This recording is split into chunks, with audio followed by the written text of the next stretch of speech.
O projeto do curso de Pedagogia da Universidade de Sorocaba, intitulado Aula Magna, inicia-se no primeiro semestre de 2006 e tem como objetivo a abertura de espaço para depoimentos orais de professores, ex-professores, coordenadores e todos os envolvidos com o curso ao longo de sua história.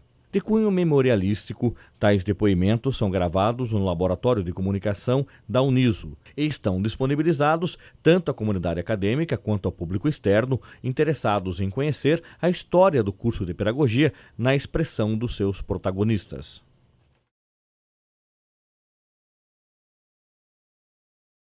Sônia Schebel Mercado Sparte, licenciada em Pedagogia pela Faculdade de Filosofia, Ciências e Letras de Sorocaba em 1970. Mestre em Psicologia da Educação pela Pontifícia Universidade Católica de São Paulo, com dissertação sobre relações de gênero nos livros didáticos e nas práticas docentes, 1995. Doutora em Psicologia da Educação pela Pontifícia Universidade Católica de São Paulo, com tese sobre Educação para o Trânsito como Desenvolvimento de Consciência, um estudo com universitários, 2003.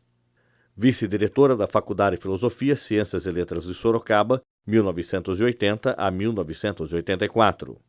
Diretora da Faculdade de Filosofia, Ciências e Letras de Sorocaba, de 1988 a 1992. Chefe do Departamento de Educação da Faculdade de Filosofia, Ciências e Letras de Sorocaba, 1986 e 1987. Membro da Comissão do Projeto Uniso, de 1988 a 1994. Vice-diretora comunitária do Centro de Ciências Médicas e Biológicas da PUC São Paulo, de 1997 a 2001. Primeira presidente do Conselho Municipal de Trânsito de Sorocaba, 1996 a 1998, como representante da Uniso. Professora de Psicologia na Pontifícia Universidade Católica de São Paulo, de 1973 a 2006. Professora de Psicologia na Faculdade de Filosofia de Ciências e Letras de Sorocaba e na Uniso, de 1972 até a presente data. Participou de inúmeros cursos e congressos no Brasil e no exterior. Casada há 35 anos com o professor Alceu Sparte, mãe de 3 filhas e avó do Hugo.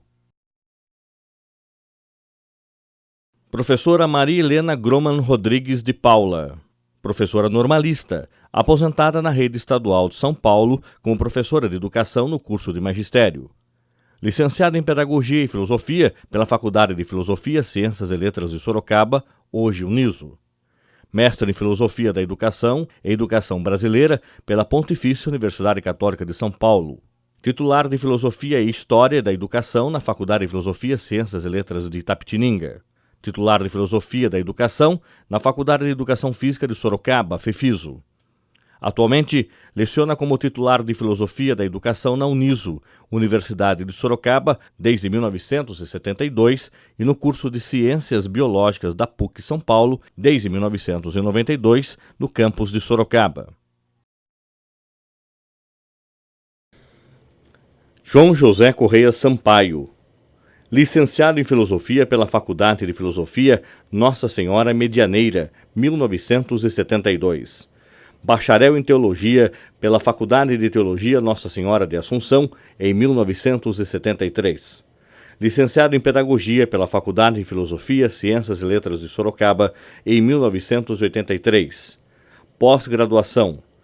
Mestre em Filosofia da Educação pela Universidade Metodista de Piracicaba, Unimep, em 1993.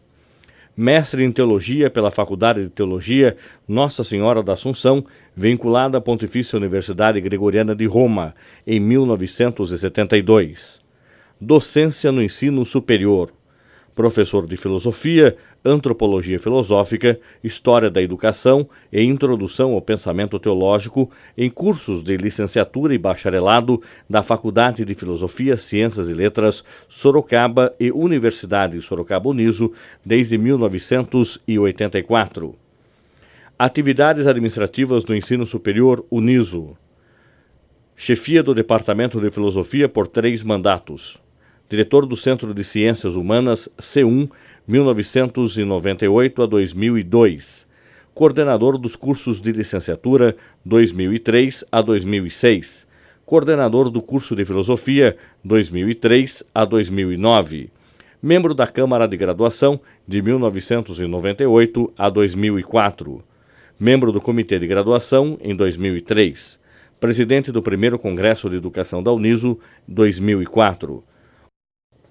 Tem inúmeros artigos publicados em jornais de Sorocaba, é pesquisador de música sacra antiga.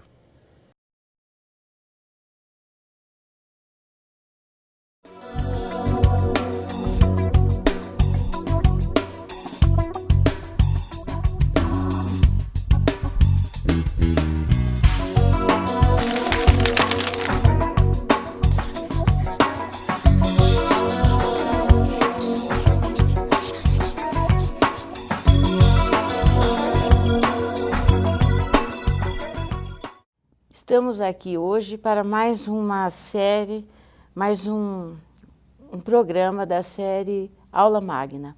Aula Magna é um projeto elaborado pela professora Dulcina Guimarães Rolim, do Colegiado de Educação, e aprovado pelo Colegiado de Educação, com apoio do Laboratório de Comunicação e de outros setores desta Universidade de Sorocaba, e que é um verdadeiro exercício de história oral. Muitos depoimentos, muitas informações, muitos fatos relevantes nesses programas anteriores e no de hoje, que aqui foram gravados, que foram documentados, não teriam sido comunicados, nós não teríamos conhecimento se não fosse esse projeto denominado Aula Magna. Por quê? Porque o que as pessoas aqui falaram não escreveram. Então, são depoimentos originais, e daí eu volto a dizer a importância desse projeto, de um verdadeiro exercício de história oral. E temos hoje, eu tenho a honra hoje de contar com dois colegas, excelentes professores aqui da instituição, que me cabe a honra aqui de fazer algumas perguntas a eles. A professora Maria Helena Groman Rodrigues de Paula, a várias décadas professora aqui nessa instituição, como ela mesma disse, e também há algumas décadas o professor João José Correia Sampaio. Maria Helena de Filosofia, também leciona em Educação, na área de Pedagogia, em outras licenciaturas, e o mesmo ocorre com o professor João José Correia Sampaio. Bom, a pergunta que eu faria para vocês de início é a seguinte: vocês hoje são docentes da instituição, é o meu caso também, mas nós fomos alunos, fomos alunas aqui dessa instituição, aí sim, várias décadas atrás. Eu gostaria que vocês falassem da Uniso, que foi anteriormente Faculdade de Filosofia, Ciências e Letras de Sorocaba, enquanto vocês eram alunos. Como que era o perfil dessa instituição, as características? Lembra um pouco de hoje? Tem pontos de contato? Ou então era completamente diferente? Como era a FAF, que carinhosamente nós chamávamos de FAF, Faculdade de Filosofia, Ciências e Letras de Sorocaba. Então, vocês como alunos, caracterizando aquela instituição que sobreviveu, que deu muitas voltas e que se transformou na Uniso, na Universidade de Sorocaba. Quem quer começar? Posso começar? Sim. Em primeiro lugar, eu queria deixar bem registrado, né, que eu prezo muito a faculdade onde eu estudei e onde eu desenvolvi uma grande parte da minha vida profissional. Foi o estudo feito aqui que me deu a base para poder lecionar depois no ensino secundário normal do Estado de São Paulo, onde eu prestei concurso, né, e trabalhei por 26 anos em escolas estaduais, durante 6 anos no interior de São Paulo, até chegar no Estadão, né, nosso querido Estadão. Como o Estado passou a exigir uma classificação por pontos dos professores, eu só tinha licenciatura em filosofia. Então, fui praticamente obrigada a procurar a licenciatura de pedagogia, que eu concluí numa outra universidade, então faculdade. Imediatamente depois eu já parti para a pós-graduação na PUC de São Paulo, onde eu realizei, né, os estudos preliminares das disciplinas e depois desenvolvi uma pesquisa sobre um filósofo, e desse filósofo, né, Merleau-Ponty, da existencialismo, etc., eu retirei os referenciais para poder aplicar na educação. E, ao mesmo tempo, lecionei na Faculdade de Educação Física e durante 15 anos na Pontifícia Universidade Católica, aqui em Sorocaba, no curso de Biologia. E continuo, né, na Casa Mãe, que é a antiga FAF, hoje Uniso, que tem algumas, na minha lembrança, né, nas minhas memórias, algumas coisas assim inesquecíveis, né? O pátio onde a gente tomava o lanche, a biblioteca, o centro acadêmico, onde eu me relacionava com a Sônia, que fazia todo o material didático que eu precisava em Itapetininga, né, que eu comecei a lecionar na faculdade em Itapetininga. O professor Ozzy, o diretor, né, foi até o Peixoto Gomide e convidou os professores efetivos do curso de magistério para compor o seu corpo docente. E o primeiro registro do MEC, ele foi atribuído, mesmo sem eu ter o mestrado e o doutorado, porque o concurso para o ingresso no magistério secundário normal do Estado de São Paulo, ele era tão difícil, levava um ano todo, que o MEC achou suficiente, né, essa seleção para nos dar autorização para lecionar na recém-iniciada Faculdade de Itapetininga, Faculdade de Filosofia, Ciências e Letras. Depois, quando eu me mudei para Sorocaba, daí que eu comecei a lecionar aqui com o professor Lauro Sanches, né, me chamando. Tinha sido nosso colega, apesar de ser do curso de Geografia, mas era contemporâneo, e estou aqui, né, desde essa época, tentando passar um pouco do conhecimento que os meus professores, né, da saudosa FAF nos passaram, né, professor Rui Nunes, professor Padre Lídio, havia um grande número de sacerdotes, né, Monsenhor Miziara. Então, o conteúdo, né, todo que foi desenvolvido, inclusive as professoras, né, que vinham de São Paulo, de psicologia, de didática, né, a doutora Vera Lagoa, nos capacitaram a exercer a nossa vida profissional, né? Professora Maria Helena, você fez referência ao Estadão. Será que é o jornal Estado de São Paulo? Não. Ou outro Estadão aqui de Sorocaba? O Estadão é o apelido carinhoso da Escola Estadual Dr. Júlio Prestes de Albuquerque, sobre o qual eu escrevi, inclusive, a história, né? Publiquei num pequeno opúsculo, né? Um pequeno livro, e foi resultado de um trabalho que eu fiz no mestrado na PUC em História da Educação. A professora pediu que a gente fizesse a historização de uma instituição educacional. Como naquela época eu já estava há uns 15 anos, mais ou menos, no Estadão, eu resolvi prestar uma homenagem, né? E a capa do livro é uma foto antiga, né, do Estadão, do nosso querido Estadão, cujo apelido continua até hoje. Continua até hoje, Estadão.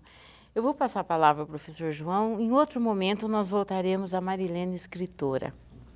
João, e que lembranças você tem, você como aluno, a FAF, o pátio central ali que a Marilena fez referência? Bem, eu entrei na Faculdade de Filosofia, Ciências e Letras, né? A nossa querida e antiga FAF, em 1967. Acho que entramos juntos, Entramos juntos. Fazendo pedagogia, eu entrei para fazer filosofia, até por força de estar no seminário, né? E fui fazer a filosofia, acabei gostando, me apaixonando até, acho que muito mais hoje do que naquele tempo, né?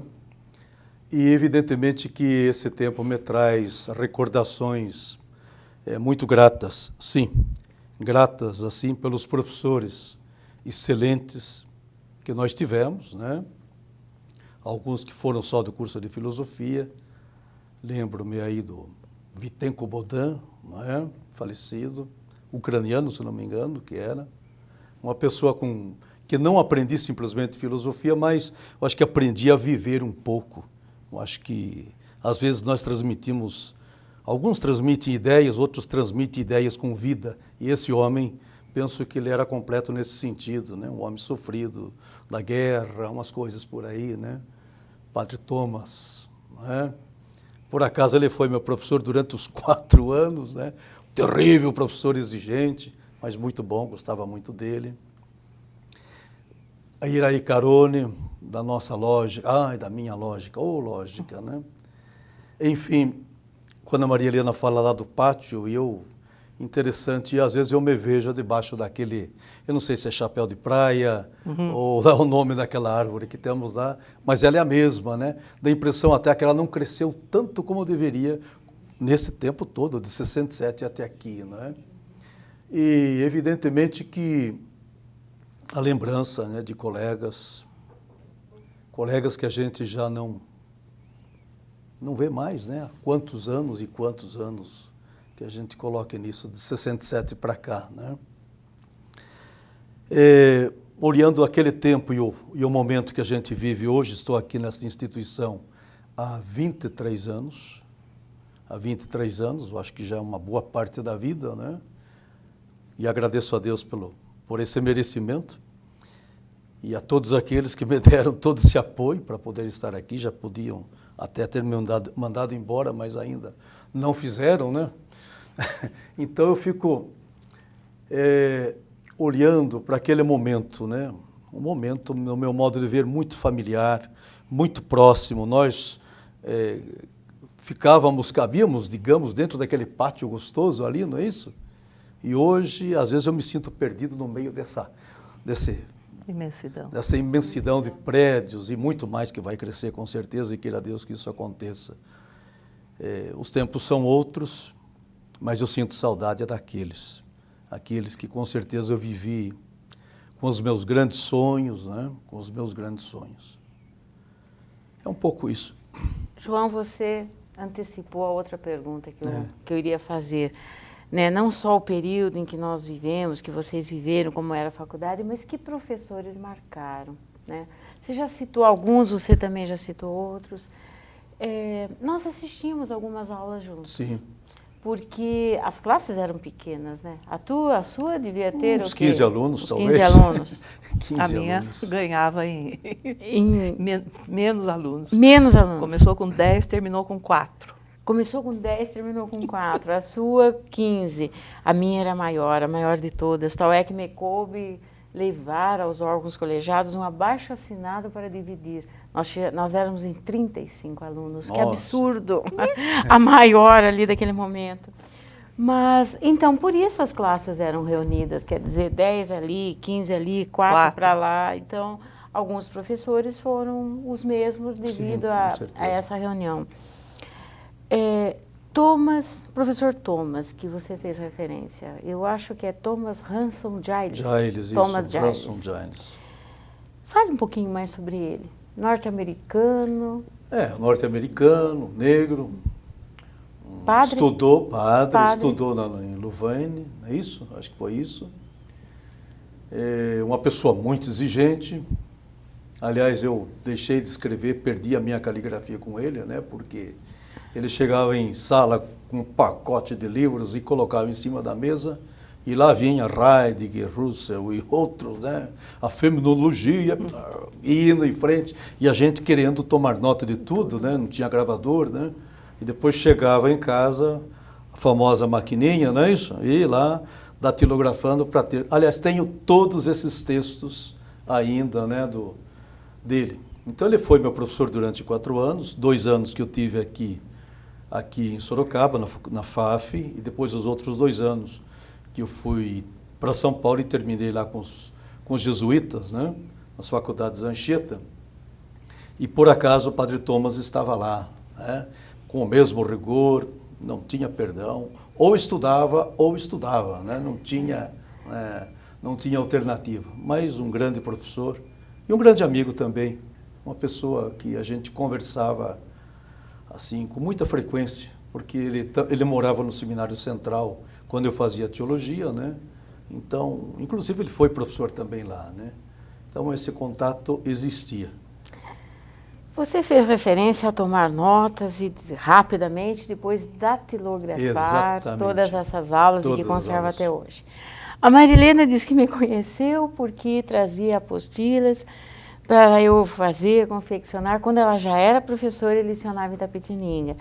É que como aluna, eu fundei, ajudei a fundar, mas fui a principal ali para fundar. Não, o departamento de apostilas do Centro Acadêmico. Agora, isso caracteriza uma época, a época pré-xerox. Não tinha xerox. Então, as apostilas que ela usava com os alunos, as suas anotações manuscritas e depois datilografadas.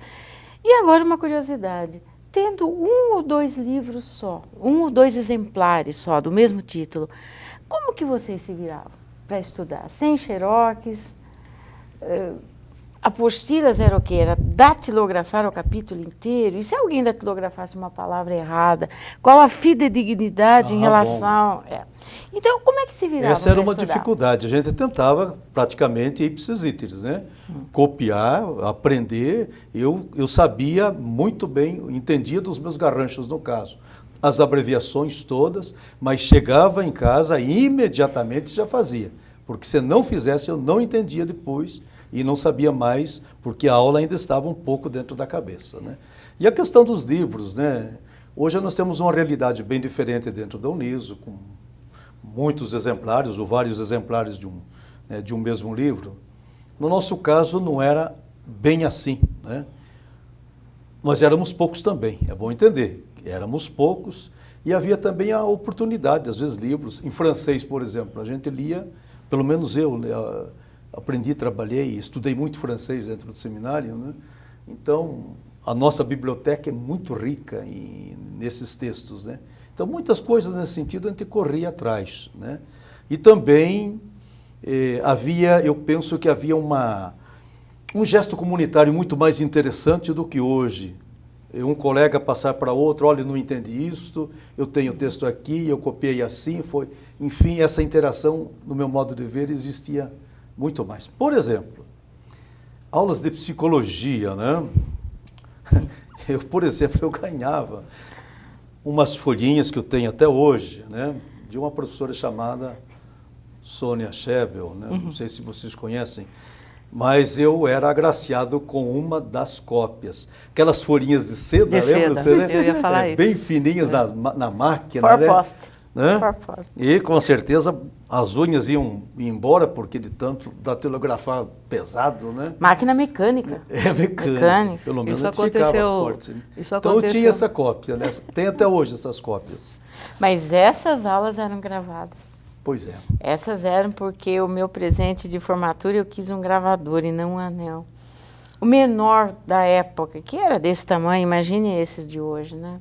E porque tínhamos aulas juntos. Sim. Então era uma cópia para cada equipe da turma de pedagogia e da turma de filosofia. Eu sei que essa realidade a gente viveu também, porque o professor Rui Nunes também, muitíssimo exigente, né? Aliás, o melhor professor que eu tive, ele foi meu professor durante 7 anos, 3 anos no magistério docente escolástica e 4 na faculdade. E ainda no último ano eu fiz 2 matérias com ele de psicologia. Então eu tive no curso de 4 anos, eu tive 5 anos de psicologia.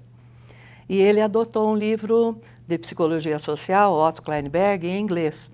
Nós importamos um livro, e depois cada colega traduzia um capítulo. E batia a máquina, né, digitava, com essas folhinhas de papel de seda, e a gente ainda pedia para o professor do Centro Cultural, Carvalho, Aristides, corrigir para ver se a gente não estava distorcendo, né, a tradução. E quando a gente acabou de traduzir os 2 volumes, saiu a tradução em português. Daí eu entrei na faculdade. Mas além do professor Rui Nunes, também como assim, nessa memória, né, dos professores, o professor que ainda é padre vivo, né, Padre Lírio, dava aula de História da Filosofia sem nunca ter usado uma memória fabulosa, sem nunca ter usado uma ficha, um livro, uma apostila, nada.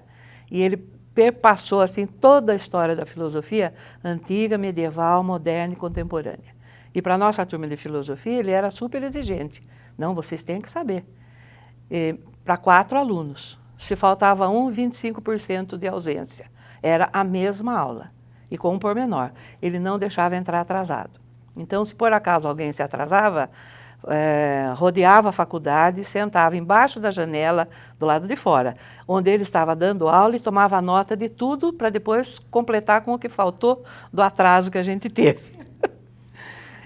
Tivemos também das professoras de São Paulo, a doutora Ione Gagliotti, de psicologia, né? Aliás, era psicóloga clínica, né? Ela tinha uma curiosidade, assim, uma peculiaridade. Ela não dava a prova final. No começo do semestre, do ano, né, que era anual, ela passava um tema para a gente pesquisar. E no final você entregava o trabalho como se fosse hoje um TCC. Só que ela fazia entrar de um em um na sala. Só que ela colocava o trabalho de lado, eu vou ler em casa. E daí ela nos dava uma consulta grátis, que era o que a gente ficava esperando o ano inteiro, porque ela era psicóloga, né?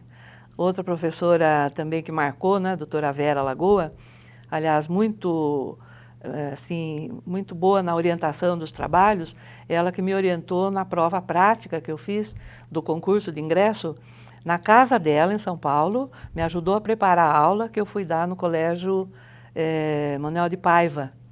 Né? Uma das etapas do concurso era você dar uma aula num colégio de São Paulo no curso normal. Então você ia para uma classe que você nunca tinha visto, a banca entrava, ficava no fundo da classe, e a gente tinha que em 50 minutos começar, dar segmento da aula e terminar. Quando faltava 5 minutos para terminar, a banca apertava uma campainha e a gente tinha que terminar a aula. Né? E os outros professores de sociologia eram Palio também, né? Que mais? De biologia, de método de legislação, era o Bicudo, né? De legislação escolar, né? Ele dava aula na USP também.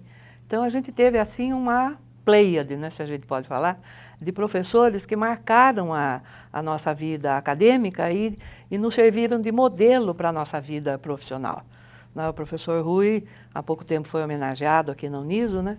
E me coube elaborar a biografia dele, né? Com muito gosto, porque eu falo sempre para os meus alunos, alguma coisa fica, né? Não só de quem oferece rosas, né, um perfume, mas de quem oferece livros e conhecimento, alguma coisa, e muita coisa, né, fica na gente. Eu acho que a gente tem que ser grata também, né, a essas pessoas que marcaram, né, a nossa vida. Eu vejo uma coisinha, Sônia, não sei se seria uma complementação. Quando você perguntou a respeito da quantidade de livros, da dificuldade, né? Eu penso que o nosso tempo foi um tempo onde nós, quando entrávamos numa sala de aula, nós entrávamos para uma aula, não é? Não havia conversas paralelas ou coisas semelhantes. Realmente íamos para as aulas e pelo menos eu tinha como meta, dentro da sala de aula, reter pelo menos 50% ou 60% daquilo que o professor disse, porque eu não ia ali ou não íamos para perder tempo. Então parece-me que a nossa mente estava muito mais preparada para esse modo de ser, o que é diferente hoje. Qualquer coisa, vou no Google, sei lá, acesso um site qualquer, né, e descubro isso, descubro aquilo. Então, tudo se tornou tão simples que eu não preciso reter. Alguém retém por mim, a hora que eu precisar, vou lá, acesso e está resolvido. Então, havia isso. E eu me lembro, inclusive, de situações, ou de um Edson Segamarque, não falamos do Edson Segamarque, ou do Vitenco Bodin, ou do Aldo mesmo, ou da Maria José de Psicologia. Maria José, né? Maria José de Amaral Barros Ritz. Então, eu me lembro de situações, não só desses professores, mas de outros também, situações assim, de comentários que faziam e que me lembro até hoje. Então isso significa que eu estava em sala, nós estávamos em sala, e essas coisas mexeram com as nossas vidas, mudaram as nossas vidas, né? Então eu acho que o comportamento, o modo de ser da época não é mais o mesmo. E às vezes eu me sinto um estranho, muitas vezes, dentro de certas classes, né? Quem sabe olhando esse modelo que nós tivemos, esse jeito de ser próprio de uma época, né? Quando eu leciono, quando a gente discute em filosofia da educação a escola tradicional, eu faço questão de dizer que não é tudo da escola tradicional que a gente tem que jogar no lixo, né? Não é possível. A tradição e essa parte da metodologia que estava de acordo com a nossa época. A gente tinha muito menos distração. A gente passava o dia todo na faculdade. A faculdade fechava às 6 horas da tarde. Eu lembro do seu Henrique lá querendo fechar a escola e a gente ainda na biblioteca. Não, falta um pouquinho ainda, né? Espere mais um pouquinho. E a doutora Ione, ela vinha dar aula no sábado, ela dava aula para todas as turmas. E teve um ano que a nossa sala ficou com as últimas aulas, das 5 às 7 da noite. E a gente religiosamente ali... E ela ainda continuava, seu Henrique fechava a faculdade, a gente continuava na escadaria. Ela não tinha pressa de ir embora para São Paulo. E vinha, o que marcava também a gente adolescente, né? O que marcou também, né, marcava a gente como moça, né, adolescente, era a elegância da professora. Uma coleção de bolsas combinando com os sapatos e os casacos. E ela vinha de ônibus, né? Então, assim, são recordações, não sei se chega a ser um saudosismo, a gente não quer que se repita, né? Não. Mas eu acho que alguns desses fatos marcaram a nossa vida, né? Eu lembro que eu sempre fui muito, assim, de querer aproveitar tudo da aula também, como o Sampaio falou, né? Inclusive dos outros cursos, né? Eu lembro que excursões de geografia, meu pai tinha facilidade, arrumava o caminhão, e eu ia junto e ajudava a tomar nota do que o professor falava, né? Porque os colegas tinham que depois fazer um relatório, né? A gente participava também da Romaria para Aparecida do Norte, né? Que era um fato religioso, um evento religioso, mas ele congregava os universitários do estado de São Paulo todo. E o trecho que a gente fazia a pé era de Roseiras até Aparecida. E cada faculdade, cada grupo de alunos universitários tinha um padre, não, um religioso, que ia junto, né, e comentando passagens, né, rezando, cantando, comentando passagens, né, da religião. Então a gente participava. O professor de espanhol, né, o Morejon, organizou coral, né, organizou teatro universitário. E nós, de filosofia, fizemos uma ousadia. Nós fundamos um quinteto, chamava Quinteto Cantista, do qual participava a irmã da Dulcina, a Dulce Guimarães, Odete Rolim, Terezinha, eu e os rapazes que faziam o curso, né, que no primeiro ano tinha mais alunos. E a ousadia maior nossa, quando o Morejon levou o coral para cantar no Sorocaba Clube, nós ousamos nos apresentar como quinteto cantista, né, de cante, no Sorocaba Clube.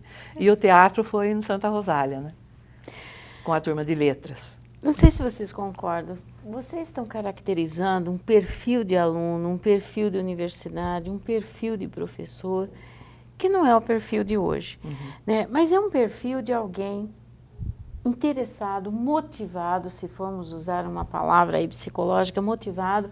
Você diz, eu queria aprender pelo menos 50%, 60% do conteúdo. Você se refere a um professor que nunca usou uma ficha. E eu me lembro aqui de Paulo Freire, que a pessoa que aprende, que conhece, se apropria do conhecimento, que o vento não leva, que a chuva não acaba, desmancha, que o fogo não queima. Por quê? Porque se apropriou do conhecimento, está dentro, faz parte agora da pessoa. O nosso aluno, o aluno atual da Uniso, tem essa motivação? Os alunos que vocês têm hoje? Esqueci de fazer uma lembrança, assim, uma anotação. O Padre Lúcio dava aula de estética. E ele cometeu uma ousadia, ele levou o curso de filosofia no carro dele, a gente visitou a Bienal de Artes de São Paulo. Então, no carro, os quatro alunos e ele, né? Hoje é um ônibus, hoje são 2 ônibus, né, ou mais, né? Para visitar uma Bienal de Artes. Então, aquilo era uma coisa assim, parece até fora da nossa uma utopia, né? Como é que a gente vai visitar, né? E com o professor, a gente teve um rendimento muito maior, né? Porque ele foi explicando tudo que estava acontecendo ali, fazia parte, era uma atividade paralela, né? Alguns alunos, você perguntou, né? Eu gosto de organizar também algumas visitas assim culturais. Eles interpretam, analisam assim, né? Como se fosse um passeio. É excursão? Eu digo, não é excursão. É visita cultural, né? Para até já mudar o nome e para chamar para essa apropriação cultural, né? Que eu digo que o professor precisa ter esse desenvolvimento dessa área, né? Ele não pode ficar só na sala de aula com conteúdo. Ele tem que saber o que acontece no mundo, né? Estar ao par, né, do noticiário da televisão, noticiário de jornal, de revista, né? Quando eu pergunto se o aluno de hoje, o nosso aluno, tem essa motivação que nós tínhamos, e não só nós, acho que os nossos colegas também, mas o aluno de hoje trabalha. Trabalha durante o dia e estuda à noite. E os que estudam de manhã trabalham à tarde e à noite. Não era esse perfil dos nossos colegas trabalhando. Tinha alguns que trabalhavam além de estudar, mas a maior parte acho que só estudava, né, João? Normalmente sim. Isso poderia ser um diferencial? Eu não colocaria isso. É um diferencial, com certeza, né? Mas eu acho que o nosso tempo, os nossos cursos, eles, evidentemente, nós estávamos dentro de contextos das ciências humanas, digamos, não é?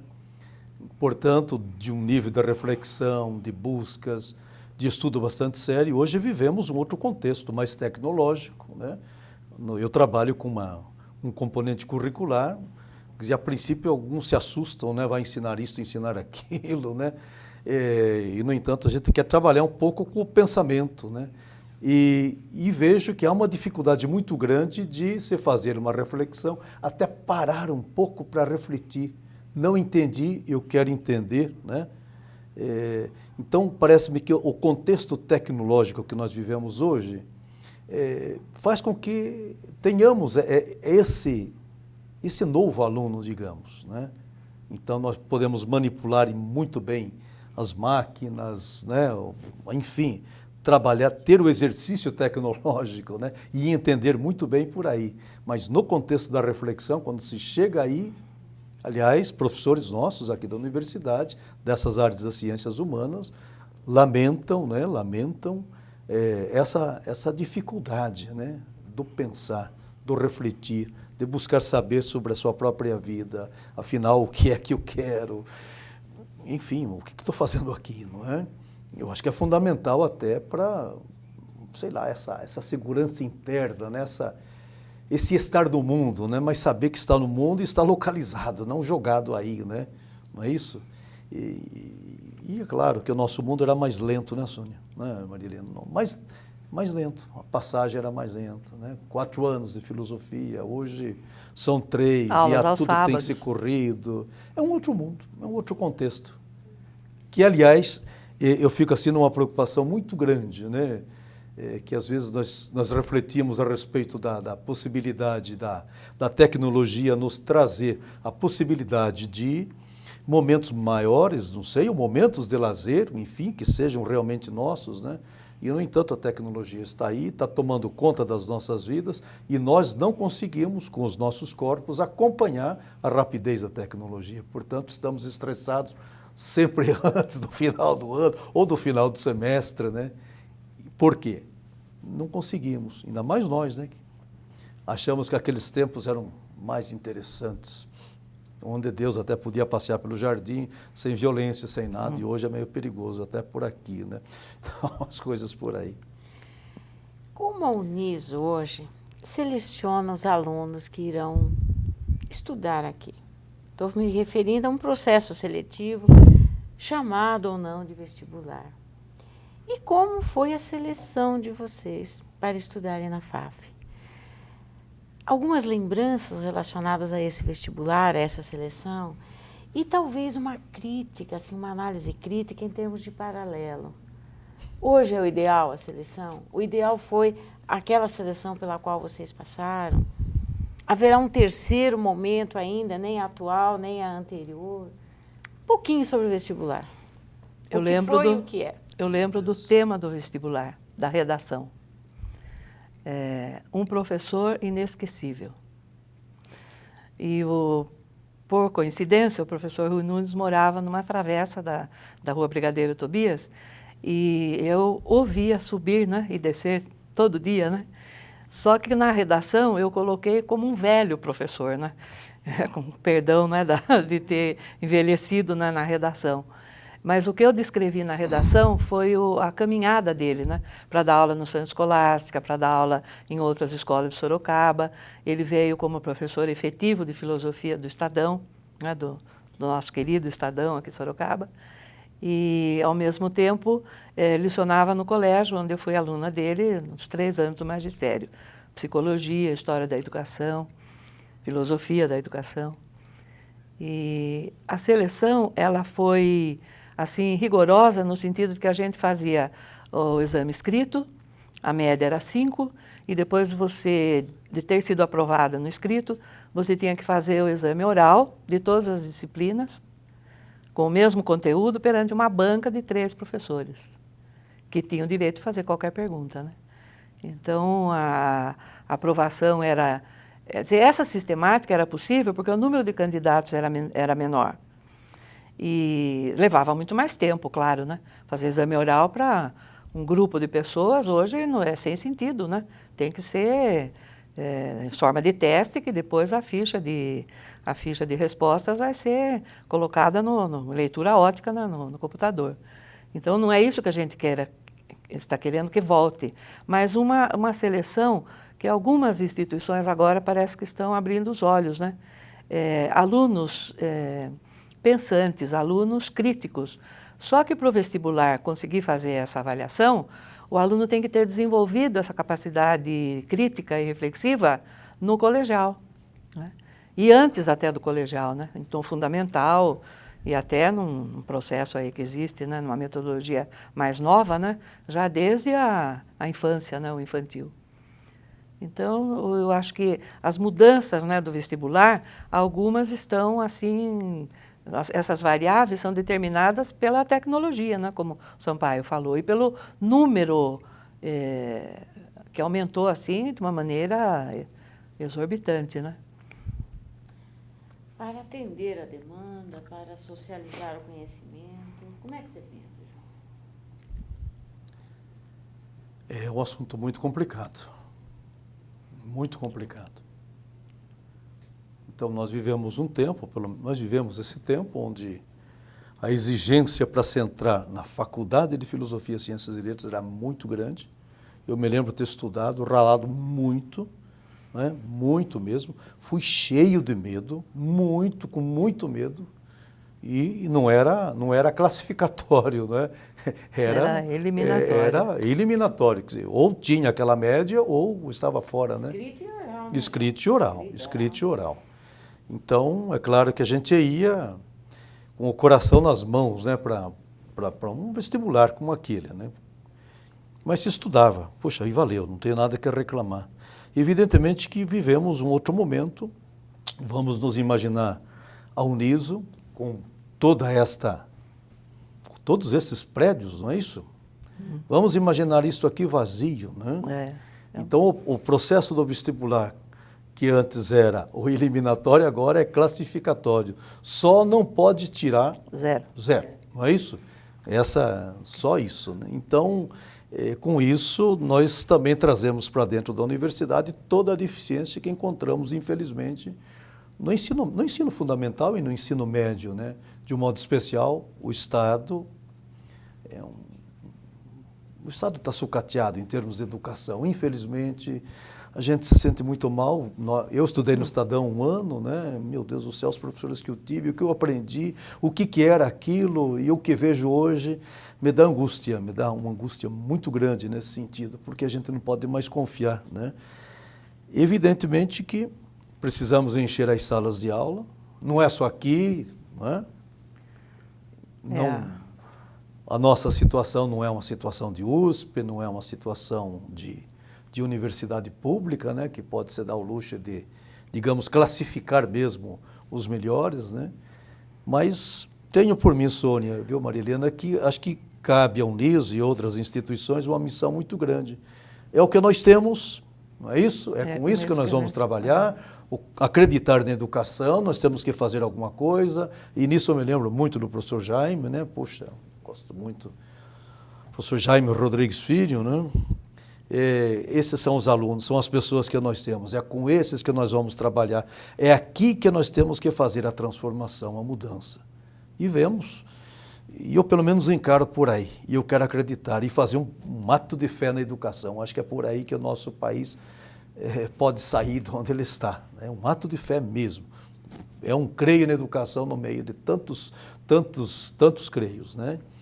E a gente vê, né, Sônia, hoje, com a exigência dos novos cursos, no caso aí, que nós fizemos, tanto das licenciaturas quanto de outros de graduação, né, onde temos uma matéria, um componente curricular, língua portuguesa, texto e contexto, hoje com 4 aulas. Necessário. Daí você diz, eu fico perguntando, é um exagero? Vamos resolver o problema? Eu não sei se vamos resolver o problema, mas há uma dificuldade muito grande. Eu trabalho com EAD, as avaliações são escritas, e eu vejo a dificuldade da linguagem, né, no expressar o conhecimento e escrever bem, né? Então, vamos nos amoldando, né, conforme o tempo, né? Mas é uma pena que estejamos dentro desse contexto. Nós temos que fazer alguma coisa, licenciaturas nós aqui, né? Fazer alguma coisa para que essa escola seja diferente. A educação tenha conteúdo, se acredita realmente nela, né, como transformação. Você falou em conteúdo, né? Outro dia, analisando as teorias, eu falei, olha, eu sou conteudista, ainda dou valor para conteúdo, vocês podem me criticar. Essa realidade que a gente está vivendo hoje é fruto de uma filosofia da educação, né, aplicada pelo Estado, ou que o Estado deixa que seja aplicada nas escolas particulares, né, da democratização da educação, né, a socialização do conhecimento e a democratização. Ela pretende, né, uma igualdade de oportunidades educacionais, só que se esquece, né, que essa igualdade de oportunidades, ela permite que 140 mil alunos façam vestibular. Só que ela exige a aprovação de 10 mil. Né? Então, a igualdade aí ela já fica comprometida no ponto de partida. Quer dizer, os alunos têm a chance de fazer um vestibular, mas nem todos têm a possibilidade de entrar. Porque a equalização, né, ela é entendida, não sei se ela é mal entendida ou mal aplicada, né? Ela é entendida no referencial de oportunidades, mas não é discutida, né, na particularidade de condições. Então, as condições nas quais os alunos prestam, né, o vestibular, fazem a seleção, seja qualquer que seja a forma, né, do processo seletivo, entrevista, nota do Enem, aproveitamento do curso todo do aluno, uma prova escrita, uma redação, qualquer forma, né, ou a forma mais tradicional, que seria fazer as provas do conteúdo do ensino médio, não permite realmente uma avaliação assim, imparcial dessas condições. Então, a igualdade fica mais na teoria, né, de oportunidades. Sim. Só que na parte prática, as condições não são iguais. E os que têm mais chance, né, de preparo, de frequentar uma escola que dá mais valor para o conteúdo, até para a disciplina, eles se sentem, na realidade, não só se sentem, mas eles são privilegiados, né? Porque daí a aprovação vai ser uma seleção assim, que os próprios alunos chamam de peneira. Então, quando a Unicamp, USP, por exemplo, usam, né, esse argumento, né, de que o resultado ali é muito melhor, claro, o melhor do melhor foi peneirado e fica mais fácil você trabalhar, né, com quem já tem mais bagagem, né, background, né. Eu queria dar um testemunho, acho que até... Agora, isso não invalida a necessidade da democratização. Sim, com né? certeza. Porque eu nunca me esqueço de uma fala do professor Aldo, né, nosso reitor, dizendo da alegria de alunos ou de famílias de alunos. Eu nunca pensei que eu fosse entrar numa faculdade, que eu fosse entrar numa universidade. E essa realidade aconteceu agora com o curso de pedagogia à tarde. no desenvolver de alguns assuntos, algumas alunas deram depoimento assim que foi espontâneo, porque estava diretamente ligado com o tema que estava sendo discutido, né? De uma casada, falou até a idade, né? 28 anos, 2 filhos. Agora que eu posso vir fazer a faculdade que eu tanto sonhei desde a minha adolescência. Sabe? Então, são depoimentos, né, que têm que ser levados em conta nessa socialização, né, do conhecimento, na democratização, né, da educação. Você ia fazer uma colocação? Não, eu ia dizer, dar um testemunho, que hoje eu estou trabalhando na coordenação de um curso de licenciatura, né, filosofia, portanto, preparando professores, né, pessoas que vão atuar na educação básica, né. E, então, há uma situação assim constrangedora para mim. Eu vou dizer aqui diante das câmaras, né? Mas dizer da dificuldade, como é complicado realmente isso. Eu tenho um neto que está saindo da escola municipal e não conseguiu continuar na escola municipal, portanto vai agora para a 5ª série e como não foi sorteado, então ele tem que ir para uma escola do Estado. E eu, imediatamente, muito angustiado, e digo envergonhado isso, eu estou buscando o Colégio Dom Aguirre, porque eu quero que o meu neto, vou pagar o colégio, porque ele tenha condições, avance, tenha um estudo para valer. Mas, ao mesmo tempo, então, a minha vergonha, quer dizer, que estou numa coordenação onde preparo professores que vão trabalhar exatamente aí, nessas escolas, e não estou sendo um coordenador suficiente. Quer dizer, coloco as pessoas lá trabalhando, mas, ao mesmo tempo, eu próprio não estou acreditando naquilo que está sendo ministrado. Naquilo, compreende a minha angústia, né? Quer dizer, é o que vai acontecer, né? Tenho, no momento, essa possibilidade de fazer. Mas, para mim, isso é fundamental, ou melhor, é fundamental uma reflexão. Não só para mim, eu acho que para todos, como universidade, como licenciaturas, afinal das contas, temos que fazer mudanças, e mudanças fundamentais. A democratização absolutamente necessária, é para todos, não pode só estar escrito lá na Constituição, mas isso precisa valer, mas valer mesmo, né? João, você faz essa colocação que hoje você coordena um curso de licenciatura que é o de filosofia. Sim. Mas você coordenou o Centro de Humanas. Sim. Numa outra estrutura da universidade, a universidade inicial, nascendo, estruturada em vários centros. Hoje são os coordenadores de curso. E o Centro de Humanas, C1, um de humanas, né? E também um de que nós nos considerávamos os primeiros, trabalhava com várias licenciaturas e não uma só.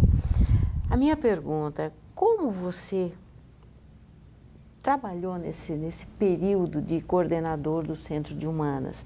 E essa colocação seríssima que você faz, será que a universidade não está preparando bem? Ou será que o aluno das licenciaturas encontra uma realidade muito rude, muito desmotivadora, muito cheia de obstáculos para desenvolver aquilo que ele aprendeu aqui? Veja, não estou dizendo que a Uniso não precisa fazer nenhuma mudança, mas eu estou dizendo, na escola particular e nessa específica que você citou, parece que há uma convergência para fazer o melhor possível para o aluno, para o professor, para as condições de trabalho. Infelizmente, muitas escolas estaduais não trabalham assim. Mas elas foram melhores do que as escolas particulares há 40 anos atrás, no máximo 50 anos. Então, a pergunta é complexa porque envolve todos esses aspectos.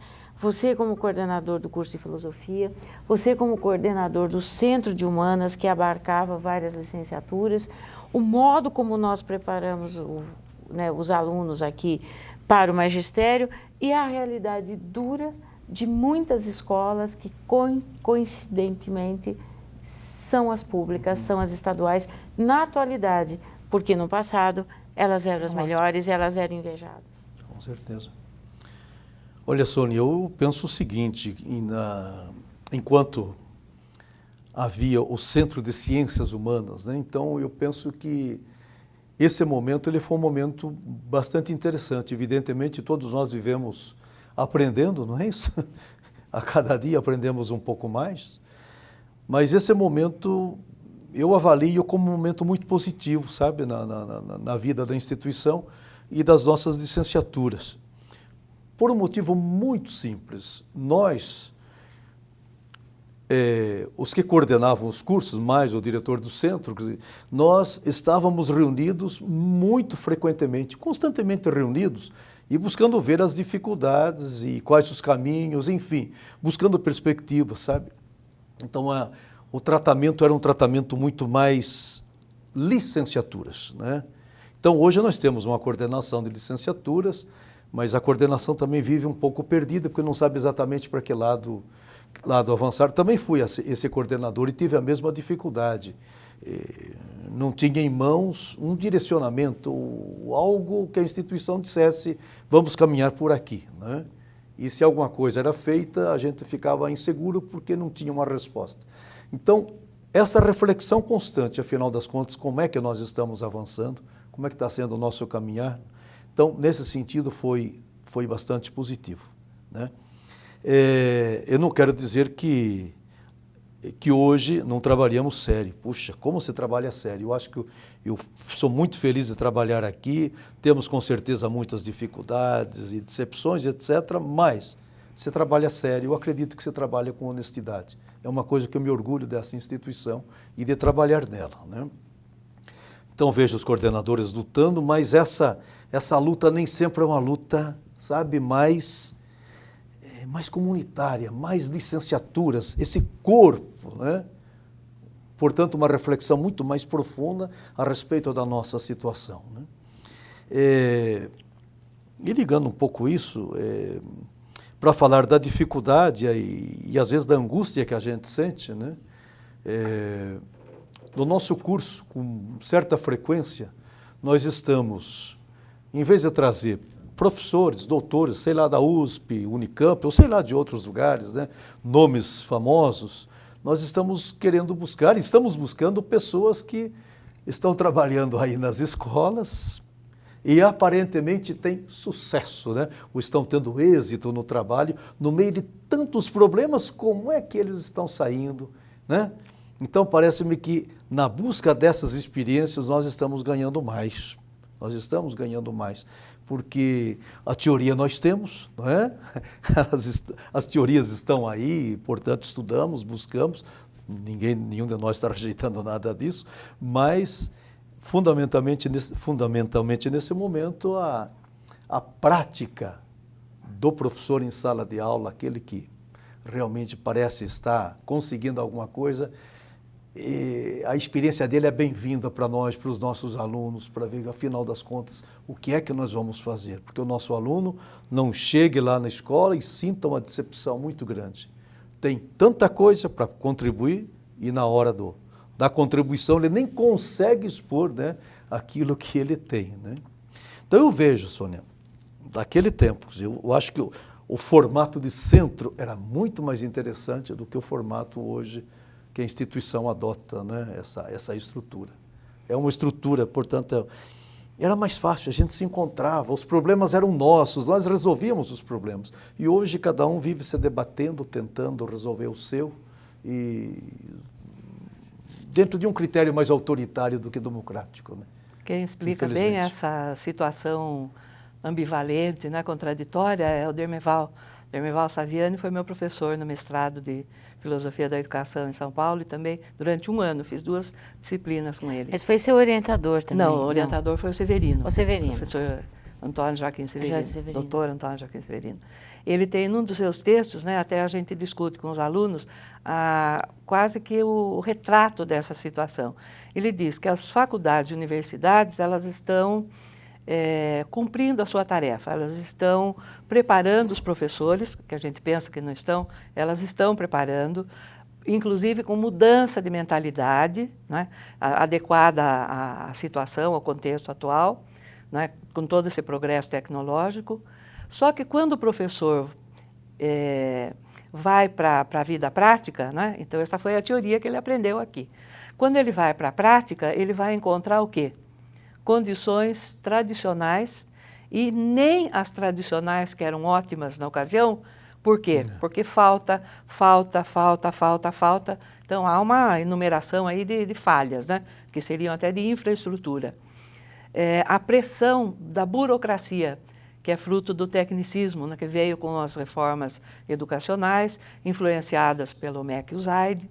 Então, a burocracia atormenta o professor de tanto papel que ele tem que preencher.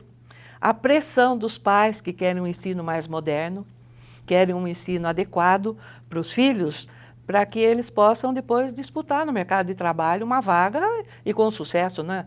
Que adianta estudar 9, 12 anos e depois não conseguir uma colocação, né? Um emprego, a realização profissional. Então, diante desse quadro, ele retratou bem esse quadro. O professor acaba ficando estressado, porque ele quer fazer alguma melhora, ele quer modificar alguma coisa, né? Realizar uma transformação. Só que muitas vezes ele fica de mãos atadas, porque as condições práticas e concretas ali não possibilitam isso, né?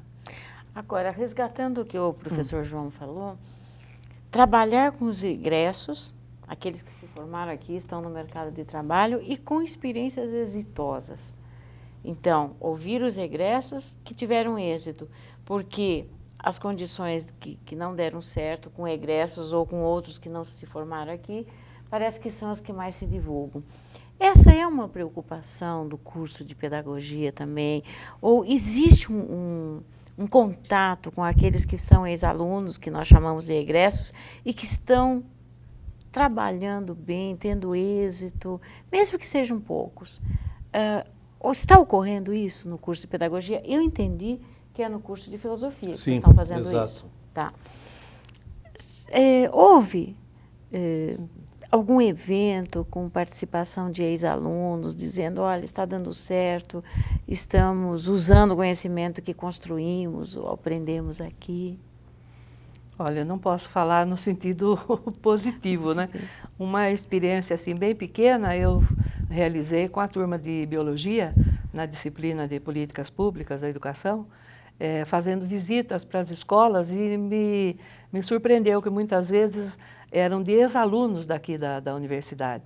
Então, algumas escolas aqui em Sorocaba que foram criadas, né, foram instaladas por ex-alunos e que estão dando certo, porque ou a pessoa, ou a família, ou aquele grupo de professores investiu, né, nessa realidade, né? Mas eu não me lembro assim de... Mas é uma possibilidade, talvez, aí, seguindo esse exemplo de filosofia, de chamar os formandos. Pensar numa semana de pedagogia assim, né? Chamar e dizer, olha, o que nós não trabalhamos, o que nós não oferecemos. O que faltou, né? O que faltou, que eu acho que é até um feedback, e o que deu certo, né? Esta revista que é familiar para todos nós, né? Para vocês, para mim. O primeiro número da Revista de Estudos Universitários saiu no dia 28 de junho de 1968. O ano que vem, 2008, serão 40 anos. Ela sobreviveu durante a Faculdade de Filosofia, continua com o nome, agora Universidade. Mudou um pouquinho, essa daqui é de 95, né? Mudou um pouquinho a sua orientação, o seu conselho editorial, mas continua com esse nome, e daqui 1, 2 meses sairá mais um número da revista. O que vocês pensam dessa possibilidade de publicação do professor ter uma revista aqui na Unis, e agora tem outra também, a Questio, que é a do mestrado, mas esta fundamentalmente foi da graduação. O aluno da Unis o conhece, usa algum artigo? Os professores, vocês ou os professores que vocês conhecem, usam algum artigo publicado aqui como texto a ser discutido em sala de aula? Em última instância, vale a pena continuar a sua publicação? Ela cumpre a sua função? Tem artigos que mereçam ser usados em sala de aula? Ou qualquer outra informação que vocês queiram falar sobre a revista? Eu acho que você poderia responder melhor essa questão, né? Porque você usa nas suas aulas, né?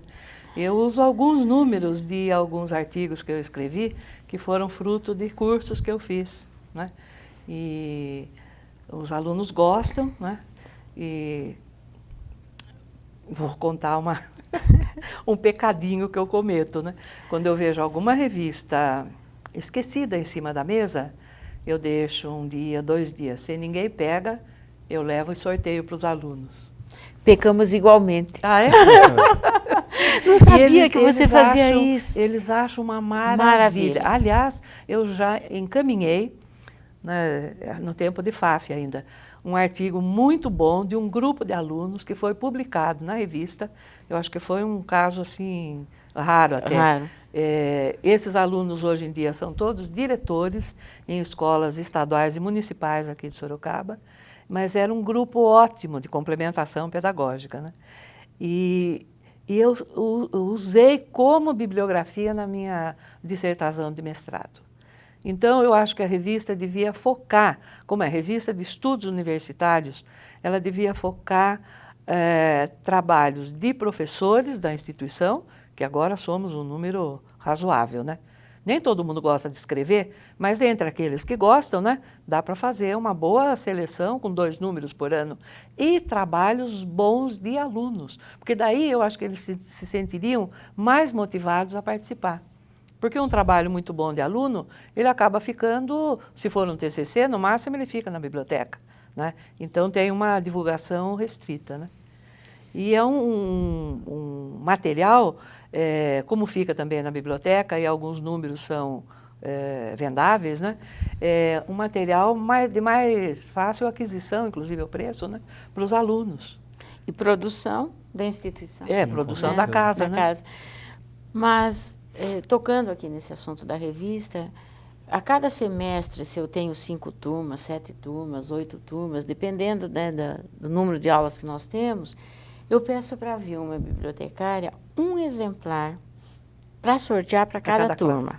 E não do mesmo ano, né? Então variando, e também algumas sobras que a faculdade, a universidade tenha. Mas eu adotei o mesmo pecado da Marilena e fico contente em saber que não sou a única. Porque a revista fica à disposição dos professores e alguns não pegam, ou então puseram um número maior do que de professores. Então fica 2, 3 dias, não tem dono, arranjamos. Mas às vezes eu pego antes de vocês. Pega antes. Inclusive, eu tenho... Vai confessar um pecadinho também? Nossos pecados não tem... Não são nem veniais, né? Não, eles estão... Aliás, eu gosto muito, gostei, não me lembro de onde, a pessoa dizendo que lia um livro e fazia de conta que esquecia em algum lugar, né, que era de propósito, e esqueça o livro. Depois que você leu, você esqueça também em algum lugar, para que o outro pegue e faça. Tem um aluno nosso da filosofia que é um pastor, de uma igreja pentecostal, né, que veio aqui muito preocupado, e depois se converteu, né? Se converteu, quer dizer, se tornou mais filósofo, ficou muito mais aberto, mais alegre, mais feliz, né? Uma pessoa fantástica. E ele de vez em quando dá uma ligada. Professor, tem algum número novo na revista? E eu vou guardando, sabe? Eu vou guardando também, quer dizer, ele demonstra esse interesse, né? Mas é usado também no curso, eu sei que alguns professores usam, eu já também... Dependendo do assunto que, né, a gente se utiliza assim. E depois tem aí, né? É uma bibliografia mais fácil. E já que estamos falando de revista, de publicação, a Marilena, além do lado de docência, tem o lado de escritora e que vai ampliar daqui para frente. Até agora, Marilena, você trouxe os livros, o que você escreveu. Fale um pouquinho sobre essa parte. Eu trouxe 2, né? Esse que foi do Estadão, que eu já... citei na evolução histórica de uma instituição educacional sorocabana. Naquela ocasião chamava Escola Estadual de Primeiro e Segundo Grau, Dr. Júlio Prestes de Albuquerque, 78. Eu historicizei os 50 anos da escola. E foi o trabalho do mestrado. E a origem desse novo aqui, Revivendo Aliás, Revivendo foi sugestão do meu filho, porque eu ia colocar só uma professora conta a sua história. Ele falou, está muito simples, né? Vamos colocar um verbo aí, né? Revivendo, uma professora conta a sua história, e eu fiz uma homenagem para a Faculdade de Filosofia, colocando uma foto antiga da entrada da fachada, que o editor depois escureceu e colocou aqui no fundo como capa, né? Mas como surgiu o livro, né? Eu fiz o curso de Filosofia Clínica, que um professor de filosofia de Porto Alegre, né, professor Lúcio Pachter, elaborou uma nova aplicação da filosofia para a terapia. Então, a terapia, a clínica, né, em vez de se basear em Freud, né, e nos seus seguidores, os referenciais são 30 referenciais, são retirados dos filósofos. E, como etapa do curso, eu tinha que realizar a minha historicidade. E eu sentei um dia e comecei a escrever, né? E o que vinha na cabeça, fui consultar meu álbum de fotografias, né? E daí, numas férias de janeiro, na praia, né? Eu estava toda motivada, né? Fui escrevendo sobre cada data. Depois que eu fiz essa historização com a minha filósofa clínica lá, né? A Cíntia, de Campinas, eu fui escrevendo uma crônica, né? E aquilo foi saindo assim, né? A primeira é sobre a formatura, começa com a formatura, confiro-lhe o mesmo grau. Daí eu achei que eu estava escrevendo bobagem, né? Vim mostrar para o professor Aldo e falei, o senhor leia como crítico, né? Eu trouxe uma parte do livro e vai criticar como se a gente não tivesse nenhum conhecimento. Ele falou, não, pode continuar. Depois que estava pronto, coincidiu do aniversário do curso de filosofia, lembra? Foi feita uma comemoração, né, dos 50 anos do curso, né, e o lançamento desse livro meu, de um livro do professor Aldo, um que nós escrevemos em conjunto, né, os professores do curso de filosofia. Então foi uma comemoração feita aqui, né, em 2005, aqui na própria universidade. E a finalidade não é nada econômica, não é uma realização pessoal. Eu gostei de escrever desde a época que eu fui aluna do Tortello. Ele que despertou esse lado, né, que ele dava redações curtas, 15 linhas. E eu tinha vindo do Santo Escolástica, onde a gente escrevia uma folha de papel ao maço dos 4 lados, né? Muito ingênua, levantei a mão. Professor, por que só 15 linhas? Porque você vai errar menos e você vai sintetizar o seu pensamento. Quer dizer, eu já estava me preparando para a síntese, né, análise e síntese de filosofia, né? E agora eu já sentei outro dia e fiz uma elaboração aí do que falta da minha vida até a formatura, né? Então são pequenas crônicas assim de momentos que marcaram, né? Tem várias crônicas dos lugares por onde eu passei, né? Itararé, Santa Cruz do Rio Pardo, Conchas, Mogi das Cruzes, depois aqui em Sorocaba, né? Mas sempre relacionado com a vida de professora, né? Algumas experiências de sala de aula, né? Do relacionamento com alunos. E se não for escrito, se você não escrever, vai se perder, né? Vai se perder. Então, a história da vida privada agora está sendo valorizada, né? Depois do Philippe Arié na França. E que, na realidade, quem faz a história são as pessoas comuns. A gente aprende a história dos personagens só, né? A história oficial é dos personagens. Mas, na realidade, o cotidiano é feito pelas pessoas. Então, as pessoas precisam passar a escrever, né? E uma colega nossa, que já não dá mais aula aqui, quando ela dava metodologia de história, ela pedia para cada aluno escrever a sua vida e rechear, né, com fotos, né, não só fotos, né, mas depoimentos, né? E este ano, no primeiro semestre, eu fiz alguma coisa assim, mais ou menos parecida, numa das classes, né? O projeto foi Me Conte a Sua História. Que o professor de português depois, o Gil, corrigiu, dizendo, a gente não começa uma frase com me. Eu falei, mas o projeto é bem simples, não é para fazer parte da academia, né? Cada aluna entrevistou um professor. Então, eu tive histórias riquíssimas. Uma aluna que entrevistou a avó forneceu fotos quando ela lecionava na zona rural, que ia de charrete, sabe? Então ficou assim, a menina ficou toda feliz de entrevistar a avó. Outra entrevistou a mãe falou assim, me dê as perguntas. E a menina pensou que ela escreveu uma carta.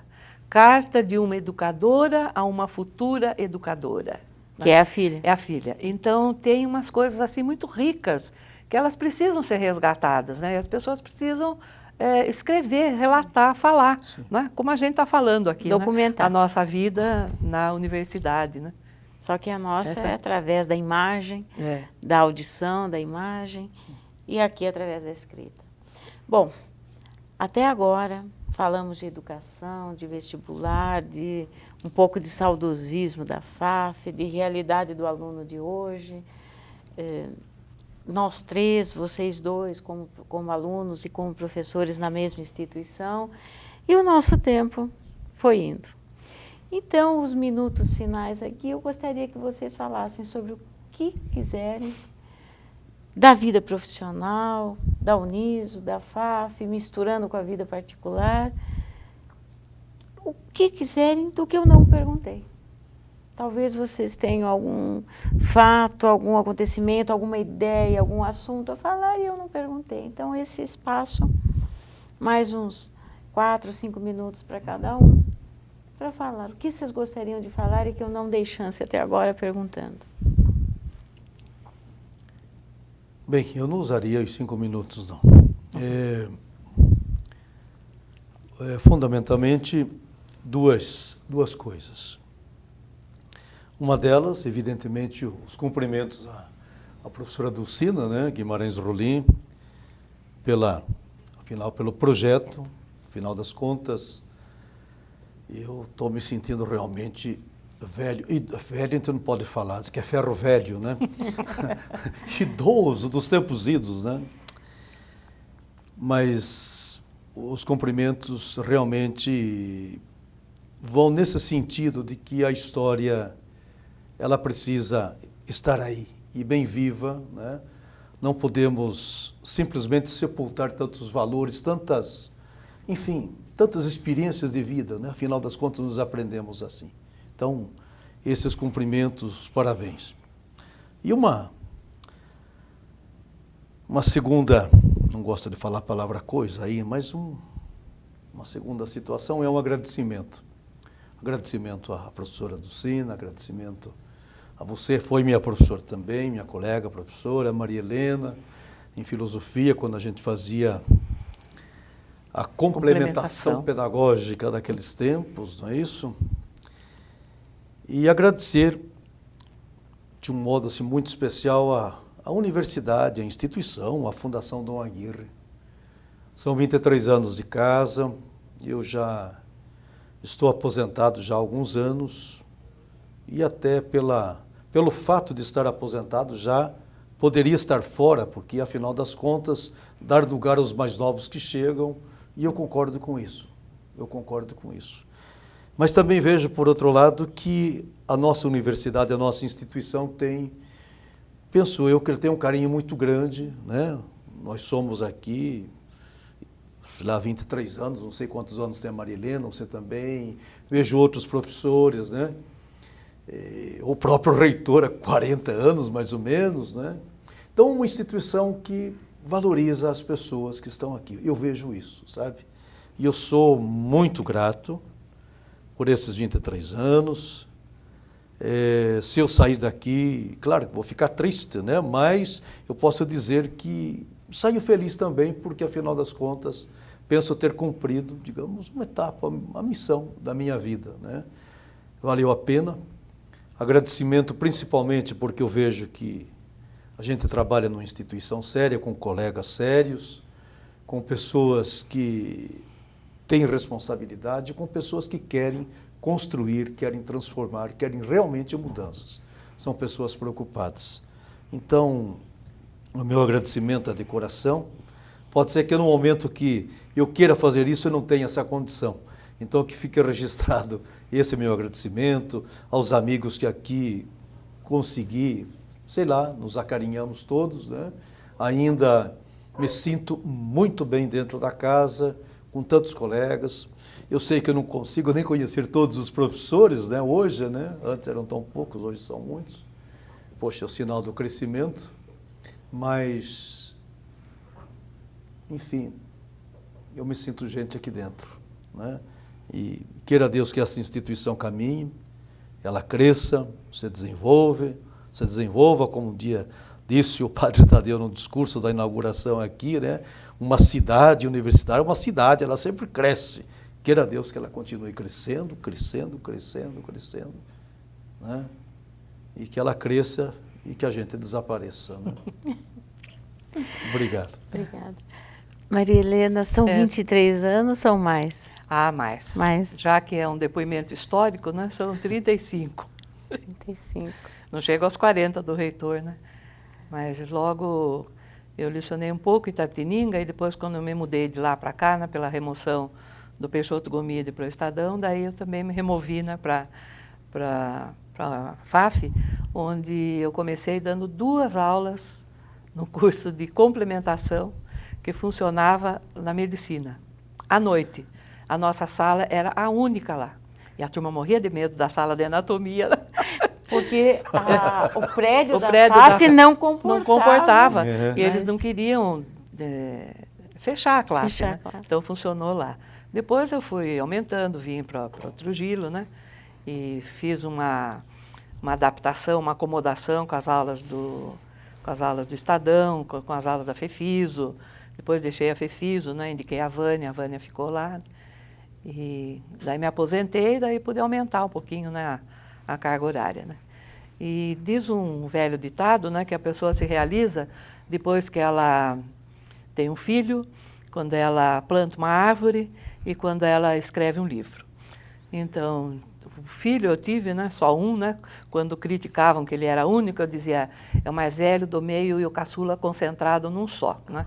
Que só tem me dado alegria, né, até hoje.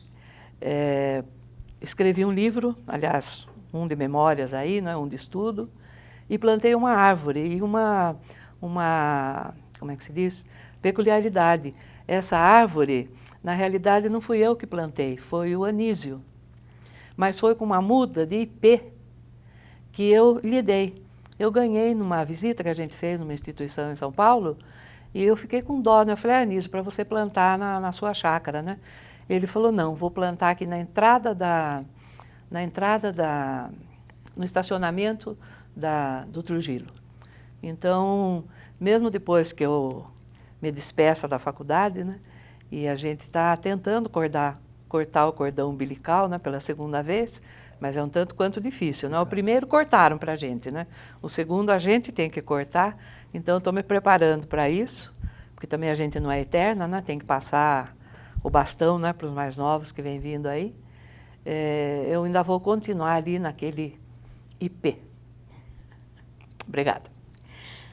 Bom, eu quero agradecer a professora Maria Helena, professor João, a professora Dulcina, autora do projeto, a oportunidade de eu estar aqui entrevistando, conversando com vocês dois, agradecer essa oportunidade, agradecer os depoimentos, a sinceridade, a autenticidade com que vocês falaram e pegando aí esse laço, aí essa continuidade que a Maria Helena falou, desse ditado de escrever um livro, ter um filho, plantar uma árvore.